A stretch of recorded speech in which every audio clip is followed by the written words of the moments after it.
नाशिक शहर गुन्हे शाखा युनिट क्रमांक 2च्या पोलीस अंमलदारांनी पुन्हा एकदा उत्कृष्ट कामगिरी करत गोरगरीब लोकांना LED टीव्हीचे आमिष दाखवून तब्बल 9,11,80,000 रुपयांची फसवणूक करणाऱ्या बिलंदर भामट्याला पाथर्डी गाव येथून भल्या पहाटे जेरबंद करत मोठा गुन्हा उघडकीस आणला।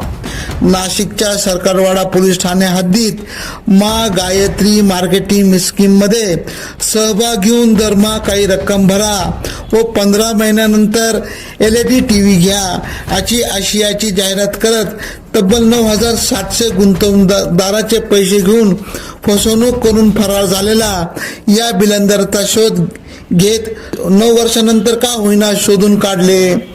सारंगधर यादव पानसरे वय 36 राहणार घुलेवाडी माळ संगमनेर जिल्हा अहिल्यानगर असे आरोपिताचे नाव असून पुढील तपासकामी आर्थिक गुन्हे शाखेच्या ताब्यात देण्यात आले।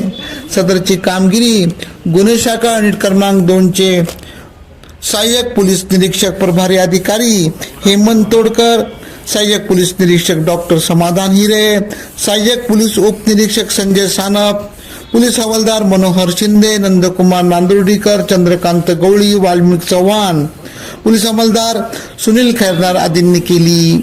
AKP न्यूज साठी ब्युरो चीफ अनवर खान पठाण, नाशिक।